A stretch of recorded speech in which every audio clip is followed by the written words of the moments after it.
ഇന്ന് ഞാൻ വന്നിരിക്കുന്നത് പിസ്സ സോസിൻ്റെ റെസിപ്പി ആയിട്ടാണ്. വളരെ ഈസി ആയിട്ട് വീട്ടിൽ തന്നെ ചെയ്തെടുക്കാൻ പറ്റും. അപ്പോൾ ചെയ്തെടുക്കുന്നത് എങ്ങനെയെന്ന് നോക്കി വരാം.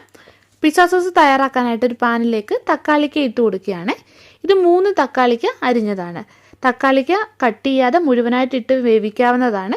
അപ്പോൾ ആ തക്കാളിക്ക ഒന്ന് നിങ്ങൾ ചെറുതായിട്ടൊന്ന് വരഞ്ഞു കൊടുക്കുക. പിന്നെ 5 അല്ലി വെളുത്തുള്ളി എടുത്തിട്ടുണ്ട്. പിന്നെ വേണ്ടത് ഒരു ചെറിയ സവാളയുടെ പകുതിയാണ്. ഇനി ഇതിലേക്ക് കട്ട് ചെയ്ത് ഇട്ട് കൊടുക്കാം. ഇനി വേണ്ടത് വറ്റൽമുളകാണ്. 5-6 വറ്റൽമുളക് എടുത്തിട്ടുണ്ട്. ഞാൻ ഇതിൻ്റെ കുരു കളഞ്ഞിട്ടാണ് എടുത്തിട്ടുള്ളത്. ഇനി ഇത് വേവാൻ ആവശ്യമായിട്ടുള്ള വെള്ളം കൂടി ഒഴിച്ചു കൊടുക്കാം.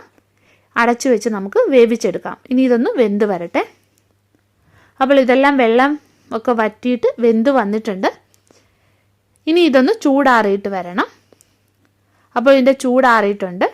ഇനി ഈ തക്കാളിക്കയുടെ തൊലി നമുക്ക് എടുത്ത് കളയാം. എന്നിട്ട് മിക്സിയുടെ ജാറിലേക്ക് ഇട്ട് കൊടുക്കാം.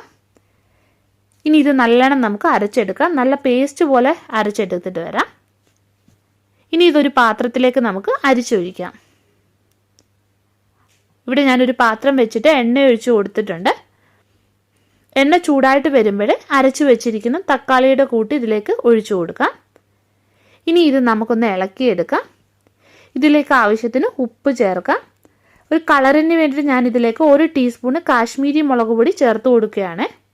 ഇനി ഇത് അടച്ച് വെച്ചിട്ട് ചെറിയ ഫ്ലെയിമിലിട്ട് നമുക്ക് വേവിക്കാം.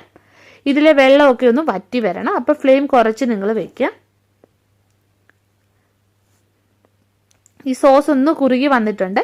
ഇതിലേക്ക് 1 ടീസ്പൂൺ പഞ്ചസാര ചേർക്കാം. 2 ടേബിൾ സ്പൂൺ ടൊമാറ്റോ കെച്ചപ്പും കൂടെ ചേർത്ത് കൊടുക്കാം. ഇനി വേണ്ടത് പിസ്സ സീസണിംഗ് ആണ്. 1/2 ടീസ്പൂൺ ചേർക്കുന്നുണ്ട്. ഇനി ഇതൊന്ന് ഇളക്കിയെടുക്കാം. ഇനി ഇത് ഒന്നുകൂടെ ഒന്ന് കുറുകി വരാനുണ്ട്. അപ്പോൾ സോസ് ഇവിടെ ഒന്ന് കുറുകി വന്നിട്ടുണ്ട്. ഇനി ഇതിൻ്റെ ഫ്ലെയിം നമുക്ക് ഓഫ് ചെയ്യാം. വളരെ പെട്ടെന്ന് നമുക്ക് വീട്ടിൽ പിസ്സ സോസ് തയ്യാറാക്കിയെടുക്കാൻ പറ്റും. ആവശ്യാനുസരണം നിങ്ങൾ തയ്യാറാക്കിയെടുക്കുക. ബാലൻസ് ഉണ്ടെങ്കിൽ ഇത് ഫ്രിഡ്ജിലും സൂക്ഷിച്ച് വെക്കാവുന്നതാണ്. അപ്പോൾ ഇതുപോലെ ഒന്ന് ചെയ്ത് നോക്കുക. പിന്നെ വീഡിയോ ഇഷ്ടപ്പെടുകയാണെങ്കിൽ ഒന്ന് ലൈക്ക് ചെയ്യുക, ഷെയർ ചെയ്യുക. അപ്പോൾ നമുക്ക് വീണ്ടും മറ്റൊരു നല്ല റെസിപ്പിയുമായിട്ട് കാണാം.